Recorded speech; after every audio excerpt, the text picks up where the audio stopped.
आज हम बात करेंगे कांगड़ा चंबा के लोकसभा कांग्रेस के प्रत्याशी श्री पवन काजल जी से। वो हमें बताएंगे कि वो चुनाव की क्या क्या उनकी चुनौतियां रहेंगी और कैसे कैसे उन्हें टिकट मिला है। आइए बात करते हैं पवन काजल जी से। बताएंगे आपको जो ये टिकट मिला, ये लेट मिला, आप चाहते थे कि आपको टिकट मिले या ये पार्टी का था? ऐसा है, ये जो टिकट जो हाईकमान ने, केंद्र की हाईकमान ने राहुल गांधी के आशीर्वाद से जो मुझे मिला है, उनकी उम्मीदों पर मैं खरा उतरूंगा, ऐसी मैं कोशिश कर रहा हूं। और जहां तक रहा चुनाव की बात, ये चंबा कांगड़ा लोकसभा चुनाव का प्रत्याशी मुझे चुना है। मैं जनता के बीच जाकर एक ही बात अपनी रख रहा हूं कि मैं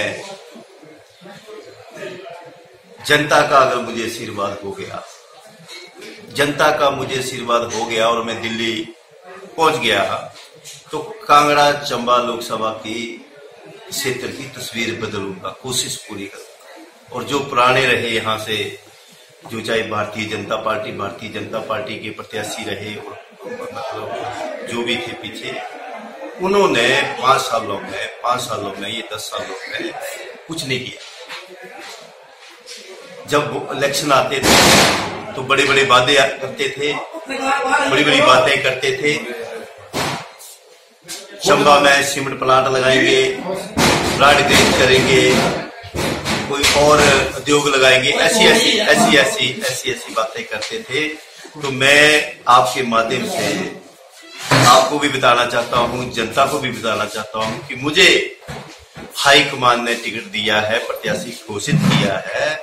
मैं कल को अगर दिल्ली पहुंचता हूं तो मैं बिल्कुल हटके काम करूंगा और जो मेरे लेवल के काम है, जो भी एमपी बनता है नेशनल लेवल के काम होते हैं, पर मैं उनसे हटकर भी जो ग्राउंड लेवल के, जो जमीन लेवल के काम होते हैं, जिसका एमपी का कोई वास्ता नहीं होता, वो भी करने के लिए तैयार हूं। और मैं जहां जहां जा रहा हूं जनता से मैं ये वादा कर रहा हूं कि एक तरफ भारतीय जनता पार्टी के जुमले हैं और दूसरी तरफ एक आम आदमी या आम व्यक्ति चुनाव लड़ रहा है। ये एक सच्चाई की जीत है और जुमलों की।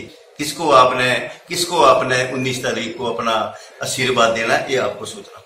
सर, कांग्रेस में बहुत बड़े पुराने दिग्गज थे, आप नए आए, फिर भी आपको ये टिकट दी गई, क्या आपको बली का बकरा नहीं बनाया गया? इसके बारे में क्या? ऐसा ना, मैं सौभाग्यशाली हूँ कि कांग्रेस पार्टी की प्रत्याशी मुझे घोषित किया।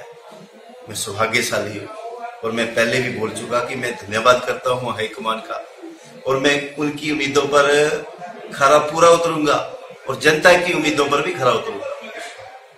सर, किशन कपूर जी जो हैं वो गद्दी समुदाय से रखते हैं और चंबा में आपको इसका फर्क ऐसा ना, कांग्रेस पार्टी और भारतीय जनता पार्टी में जो फर्क है यही है।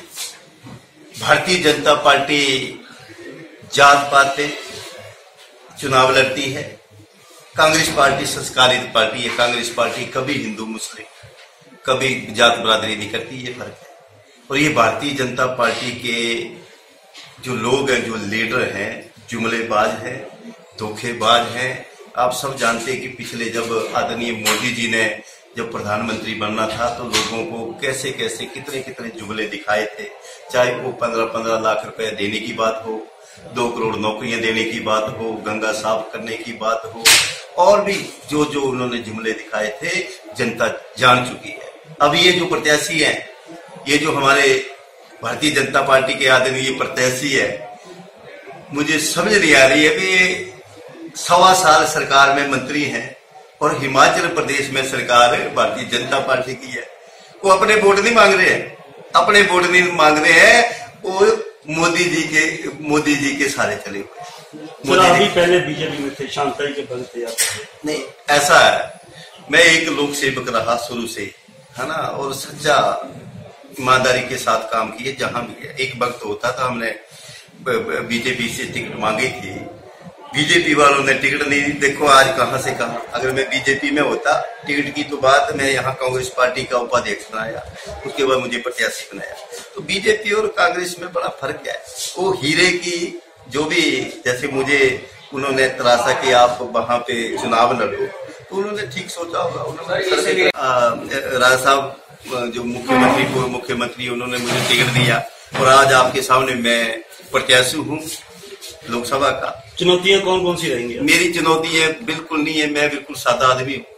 मैं जनता के पास जा रहा हूँ, जनता के बीच जा रहा हूँ। मैं एक ही बात कर रहा हूँ, भारतीय जनता पार्टी के जो प्रत्याशी है और कांग्रेस पार्टी के जो प्रत्याशी है, एक तरफ कांग्रेस और बीजेपी को भी छोड़ दो, एक तरफ आप बड़े जो मतलब बड़े बड़े लीडर जैसे आदरणीय हमारे शांता कुमार जी के शिष्य रहे हैं, वो चुनाव लड़ रहे हैं और एक तरफ पवन काजल चुनाव लड़ रहा है। और उनमें दोनों में कंपैरिजन करके देखना है, क्या पवन काजल कोई हंकारी तो नहीं, क्या पवन काजल कोई आम जनता से जुड़ा हुआ तो नहीं।